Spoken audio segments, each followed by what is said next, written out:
Hey Alpha Strikers, welcome back to Professor Erx's X Teams, and I'll of course be your host, Professor Erx. So, this team is a 300-point team inspired by the current state of the weather where I live. It's freezing outside, guys, and so I wanted to make a very cold team. Allow me to break the ice and say that I apologize ahead of time. This team does have 2 super rares from new sets and a rare from an older set. I promise there'll be no more bad ice puns for the sake of the video. Alright, so moving right along. First and foremost, we have the Iceman himself from Uncanny X-Men Super Rare.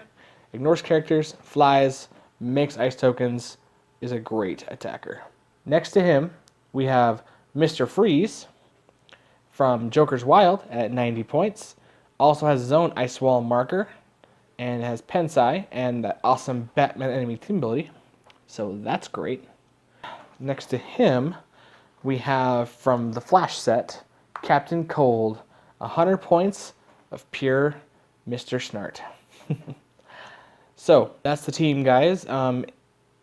Captain Cold's going to mostly be your guy who ties down characters, copies team abilities, and is a super utilitarian piece. Let's go ahead and go to your first turn, and I'll show you what's up. Alright, we're in the starting area. First and foremost, you have Captain Cold's leadership. Unfortunately, due to its special ruling, it does not allow you to remove tokens from lower point characters like Mr. Freeze, because it only works on rogue keywords of any point value. So, we can always roll for fun, just because I fail, as per me. Alright, then, next thing you want to do, of course, is place your free every turn within 6 squares and line of fire special ice marker. Ice block marker, that's what that's called. Next up, you could have Iceman carry Mr. Freeze because he's got flight. So you can go ahead and kind of position yourself, get ready for a strike. However you want to do that. Okay. And then you'll want to, of course, position Captain Cold to somewhere he can place more ice block markers throughout the game effectively. Alright, so that is your first move. Pretty simple, guys, I know. But let's go ahead and skip a few turns on the line where your opponent has brought his forces up to you and how you can start controlling their team. So we're going to say a few turns have passed, you've just cleared. His forces have also creeped up, cleared. We're going to say a few turns have passed, and their positioning looks a little bit like...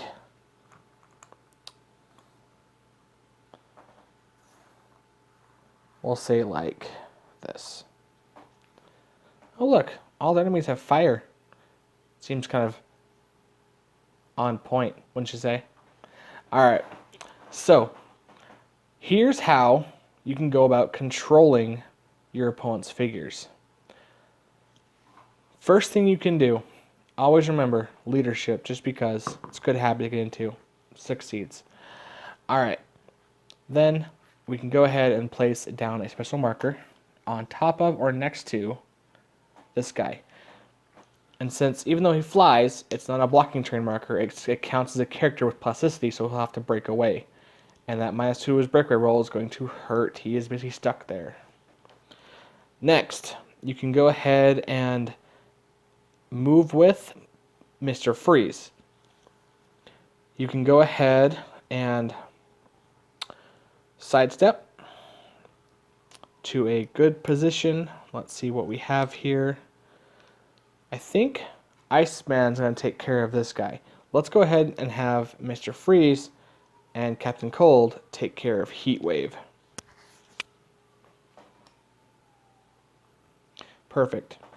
So we're going to have Iceman go last. We're going to have Mr. Freeze go first. He's going to go ahead and just take a power action here. Make a range combat attack against Heat Wave. That's a hit. Alright. So, that hits. Go ahead and deal this damage. And then when he hits an attack, you give that character an action token and Mr. Freeze's Ice Wall marker, effectively reducing his defense by -2.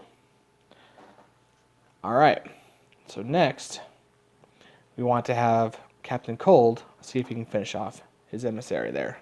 So we're going to go running shot, 1, 2, 3. He's going to copy Batman enemy team ability. There. Okay, an attack, copying his 11 attack from Mr. Freeze, 11 to a 16. That'll hit, dealing his precision strike damage to him. And then he also gets one of his ice block markers, tying him way down. Not that he can go anywhere with Mr. Freeze's ice wall marker attached. And in your third action, you can go ahead and use your Iceman. So what you could do from this position is actually one of two things. You can go 1, 2, 3, 4, 5, target the Firestorm, because why wouldn't you? 11 to a 19, you get an 8. That's a hit. Okay, so you dealt 3 damage to the Firestorm. Okay. And then since you moved over Sunfire, you can do a close attack against him. So 11 against a 17, you get 6.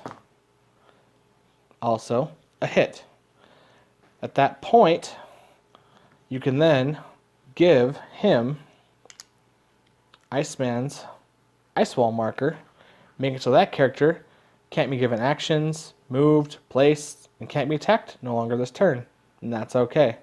You also get to give Firestorm an action token for being hit with Icy Fate. With that move, guys, you've basically shut down your opponent's next turn. They are going to grumble, grumble, grumble, clear action tokens, get rid of the markers, and just be upset with you. Whereas you can go push crazy and do it all over again. Well, guys, that's been the team. Please make sure to like, comment, subscribe, and tell me how I'm doing.